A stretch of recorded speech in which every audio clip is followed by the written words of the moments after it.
Assalamualaikum warahmatullahi wabarakatuh. Perkenalkan, nama saya Gina Amelia dari Universitas Muhammadiyah Profesor Dr. Hamka, jurusan Ilmu Gizi. Saya di sini akan merencanakan menu dan bahan makanan untuk pasien anemia. Dan dimulai dari memasaknya, pemilihan diet, prinsip dietnya, alasan memilih bahan makanan tersebut. Berikut untuk proses memasaknya. Dimulai dari proses memasaknya.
sudah melihat untuk persiapan, pengolahan, dan penyajian menu makanan untuk penyakit anemia. Nah, selanjutnya di sini saya akan menjelaskan sedikit tentang anemia. Nah, anemia itu apa sih? Anemia itu merupakan menurunnya kadar hemoglobin, hematokrit, dan sel darah merah di bawah nilai normal yang dipatok oleh perorangan. Nah, salah satu penyebab dari anemia yaitu defisiensi zat besi atau Fe. Nah, apa sih penyebab dari anemia atau etiologi anemia itu apa aja sih? Nah, pada umumnya masyarakat Indonesia termasuk remaja putri ini lebih banyak mengkonsumsi makanan dari lauk nabati yang kandungan zat gizinya itu sedikit dibandingkan dengan makanan lauk hewani, sehingga kebutuhan zat besinya tidak terpenuhi. Nah, lalu remaja putri juga selalu ingin tampil langsing.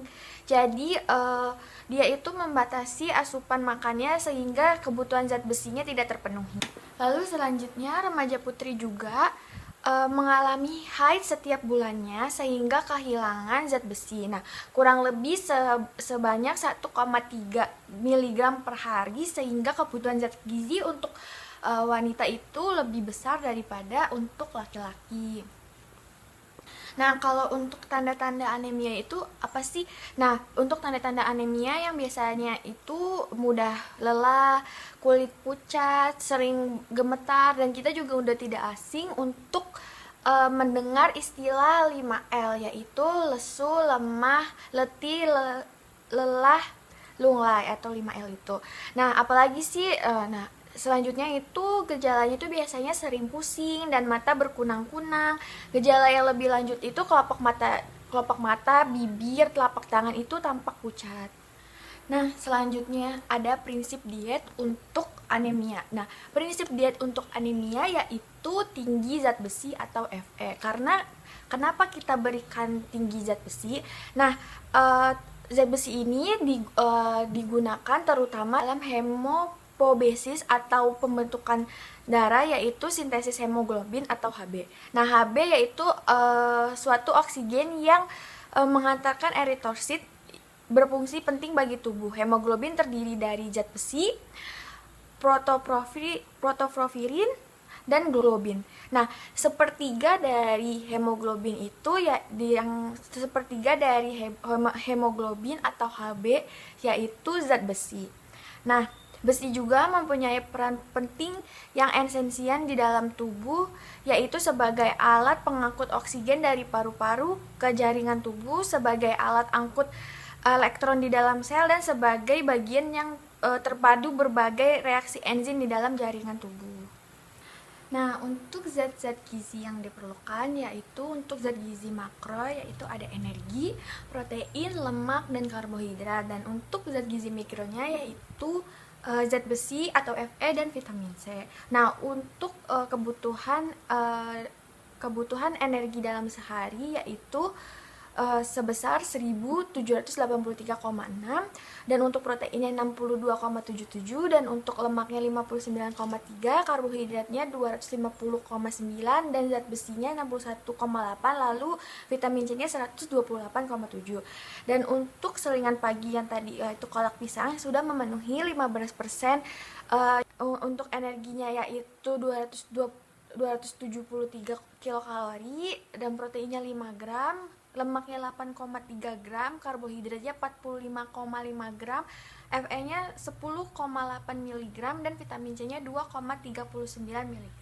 Dan untuk makan siangnya sudah memenuhi 30%, yaitu dengan energi 539,3 kilokalori, dengan proteinnya 19,48 gram, lemaknya 17,98 gram, karbohidratnya 75,76 gram, Fe-nya atau zat besinya itu 4 mg, dan vitamin C-nya itu 61,9 mg. Nah, teman-teman, untuk menjaga kesehatan kita semua, kita untuk menjaga apalagi dalam kondisi yang seperti ini, kita harus senantiasa untuk menjaga kesehatan tubuh. Nah, menjaga kesehatan tubuh bisa dilakukan dengan mengkonsumsi makanan, dan khususnya untuk kita yang muslim, kita harus dikhususkan untuk makan makanan yang halal dan thayyib. Makanan yang thayyib artinya makanan tersebut aman, baik, tidak menimbulkan masalah apapun jika dikonsumsi, baik jangka pendek maupun jangka panjang, dan dapat memberikan manfaat bagi tubuh sesuai dengan firman Allah Subhanahu wa Ta'ala, yaitu, "Wahai manusia, makanlah dari makanan yang halal dan baik yang terdapat di bumi," ya, dalam Quran surah Al-Baqarah ayat 168. Nah, adapun ketentuan makan dan minum yang cukup juga dijelaskan di dalam Quran surah Al-A'raf ayat 31, yang artinya, "Makan dan minumlah dan janganlah berlebih-lebihan. Sesungguhnya Allah tidak suka orang-orang yang berlebih-lebihan." Artinya makan dan minum yang cukup dan tidak berlebihan, yang maksudnya itu untuk tidak membuang-buang makan atau berlebihan dalam memakan, karena berlebihan dalam makan pun itu tidak baik dan bisa menimbulkan beberapa penyakit. Nah, yang pertama itu di menu yang pertama tadi ada pisang. Pisang itu merupakan pangan yang mudah kita dapatkan di mana saja dan dapat dikonsumsi di setiap umur. Nah, penelitian menunjukkan juga bahwa mengkonsumsi pisang dapat mencegah defisiensi zat besi dan menanggulangi anemia dengan merangsang hemoglobin di dalam darah.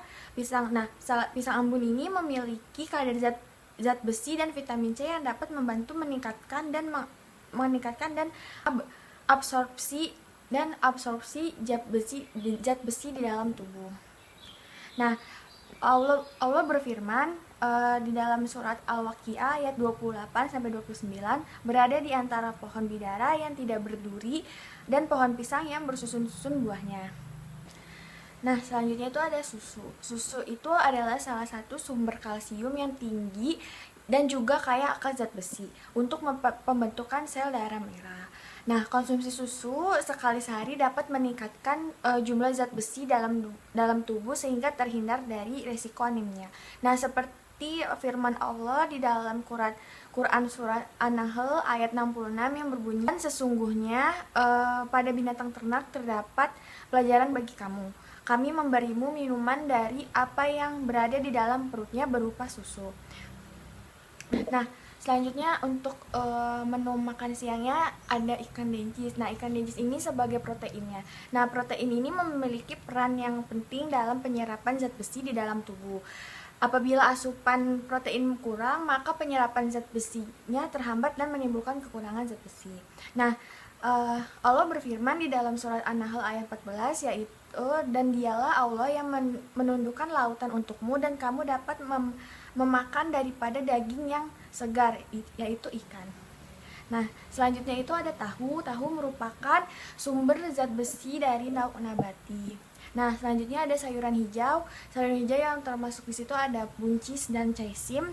Zat besi banyak terdapat di sayuran hijau yang berwarna hijau gelap seperti bayam, kangkung, daun kacang panjang, caisim, buncis.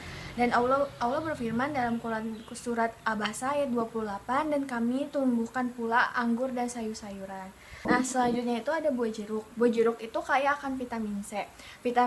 Konsumsi buah-buahan yang mengandung vitamin C sangat berperan dalam absorpsi besi dengan jalan meningkatkan absorpsi besi non-hem sehingga 4 kali lipat. Vitamin C diperlukan untuk penyerapan zat besi. Dengan demikian, vitamin C berperan dalam pembentukan hemoglobin sehingga mempercepat penyembuhan anemia.